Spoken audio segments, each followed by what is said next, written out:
Good afternoon. The topic of IS or the Salafi Jihadiyya was implanted in the Kurdish section, although it's not directly connected, but on the other hand it is connected because the Kurds were the forces on the ground that basically carried out the mission for the Americans who didn't wish to get involved in a direct military confrontation. And also I have to address the issue whether the Salafi Jihadiyya, as we call it, and we'll later say a few words about it, is on the winning side or on the losing side, and what new alliances will and how it will influence the Salafi Jihadiyya camp. Allegedly, the answer is quite clear. We all know that the Islamic State was militarily defeated. So there is no question whether it is on the losing side or not. I would like to provoke this perception. Not that I'm going to say that the Islamic State won the battles, but I think, first of all, we are looking at it from the Western perspective. I think the Islamic State and Al-Qaeda, those both camps, in quotation marks, that are part of the Salafi Jihadiyya, looks at the events differently. What we can conclude is quite clear that the Islamic State as an entity, not an organization, an entity that, as the cliché said, controlled a vast territory. Usually it is equated to Britain and controlled over 6 to 8 million people, vanished. This entity of IS has gone. There is no entity. Now we have remained with an organization that is ISIS, not an entity anymore. The aspirations were actually tackled in a brutal way. The vision remained the same, but the practical results of the Islamic State's aspiration or presumptions were crushed militarily, so we can say, according to our perception, that the Islamic State lost. They are on the losing side. I think we have to look at nuances and to be very sober about the remnants of the Islamic State. By the way, the name Islamic State will still be in use because of the aura of this term, but in spite of the fact that there is no Islamic State and we are dealing with ISIS. And I think sometimes when you articulate those terms, it's important to understand that when we had to shift our perspective on the enemy in 2014, we have to understand that we, as the world, were fighting an entity that had a lot of resources and manpower and attraction to many youngsters who volunteered to fly over to Syria to battle their war. Now we don't have this, and we are fighting a much smaller, yet still dangerous organization that not only is remaining relevant and operating in the area, but have partners around the world which sworn oath allegiance to Baghdadi and now to the new Emir, which we don't know, or the new Khalif, which we don't know exactly who is he. So this organization, the local one on the Levant, and its partners around the world are still operative. When you look at the operations in this year, for example, you still have quite active Levant organization that is called ISIS.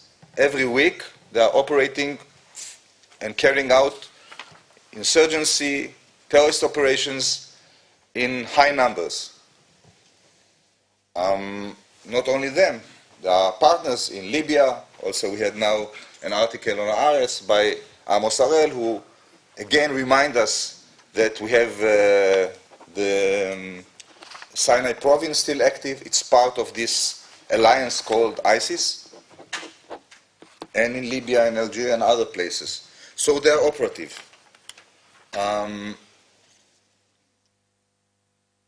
as I stated before, I think we should look at the camp itself, or now it's two camps, of Al-Qaeda and ISIS. And on the regional, on the local level, on the regional level, and also in the international level. Well, of course, when we look, and I'll give you some numbers, we'll make some kind of promotion to a report on global suicide terrorism that we are going to publish in the Institute at the beginning of January. When you look at the operations, the suicide operations, what they call Amaliyah Istishhadiyah, for them, it's a jewel on the crown, on their crown. They made, both Al-Qaeda and the Islamic State made the operation, the suicide operations, their most revered and most practical tool to promote their ideas. And we are looking at those suicide terrorism as some kind of a litmus test to see what level of violence is there in the world in general and the Salafi Jihadiyya camp in particular. And when you look at the numbers that we have this year, there is a very sharp decrease in the number of suicide terrorism globally. It declined about 70% less in suicide terrorism this year in comparison to the last year, for example, and it's a constant decrease in the recent years. The number of casualties also in about 45% decrease in the number of casualties. The Islamic State itself, which led the organization that carried out these suicide attacks, dropped more than 70% this year.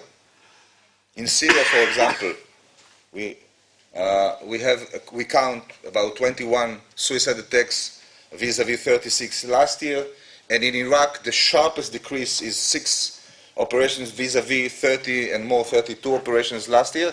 So you can see even by these numbers the effect of the defeat, the military defeat of the Islamic State.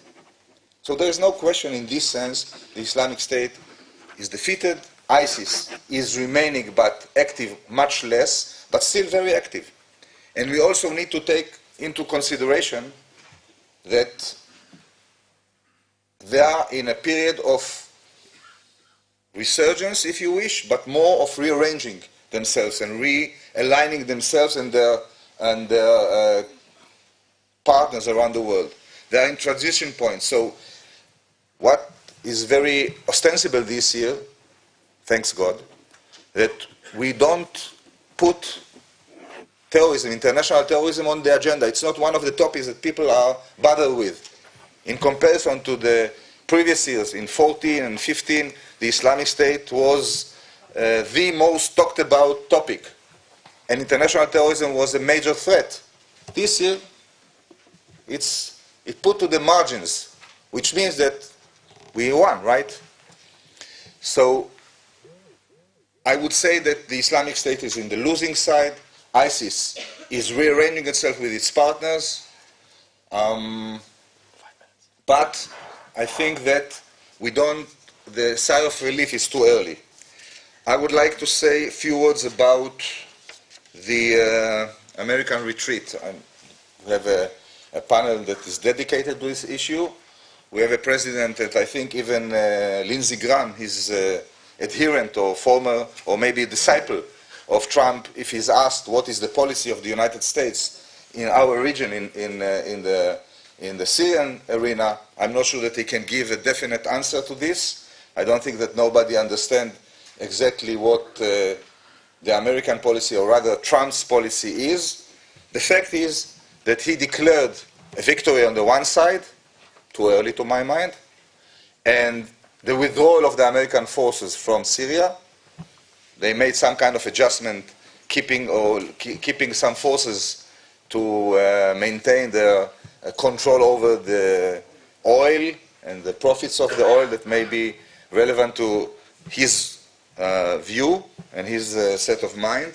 But the American projection of withdrawal from the area and focusing on southern China and other issues is very apparent in the region, definitely on Israel, but also on the Kurds, which are the topic of our of our mission. I think the Americans that orchestrated this force called the SDF in October 2015, some of them, if we look at it from a bureaucratic point of view, the competition or the different perspectives between the State Department and the Pentagon needed forces on the ground. The State Department understood, because of the equation and the Turks, which is an ally of the United States, that it will cause problems in the future. So one can say that what was perceived or declared or stated as a betrayal in the Kurds, was almost inevitable, but the necessity to have this SDF, which was a mixture of Kurdish and Arabs and others, as you mentioned before, had to be abandoned eventually. And when we talk about readjustment and realliances, I understand that the Kurds, because of the necessity to survive, have to do all kind of adjustment, including to operate with the Syrian regime and with sometimes with Iranian regimes, although they are not on the same side, and Russians, etc. To sum it up, because you will make some signs, I think if we look on a more nuanced way, or let me look at it even when you look at the Salafi Jihadiyya camp, when now we are at the beginning of the 40th year of Al-Qaeda. Al-Qaeda was the representative of Salafi Jihadiyya. Now we have two, and the other one, the camp of the Islamic State, of the ISIS, is more salient. When you look at it from this perspective, they survived. They are still with us. And now they have new manpower. When you look at the first years of this decade, 2010, Al-Qaeda, which was a representative of Salafi Jihadiyya, was in a very dire strait. Most of its senior leadership was killed. Bin Laden eventually was killed. They faced the Arab Spring, which was considered to be their last blow, death blow. It turned out to be, and they adjusted and used it to resurge. And when ISIS gave them the umbrella and the smoke screen to strengthen their camp, Al-Qaeda camp, under this diversion of attention, they built themselves up. Now, in spite of the defeat of the Islamic State, you have a new cadres of warriors, of fighters, experienced fighters that are on the ground. We didn't touch it, but we have still quite many ISIS members still on the ground. I don't like numbers in terrorism. The Pentagon mentioned between 14,000 and 18,000. You have these people that are still residing in the detention camps and in the refugee camps, about 8,000 people that belong to ISIS, and they may spill over. And you have the people in Idlib, but since you make the second time signs, I won't dwell on it, and we can talk about it on the questions and answers. Thank you very much.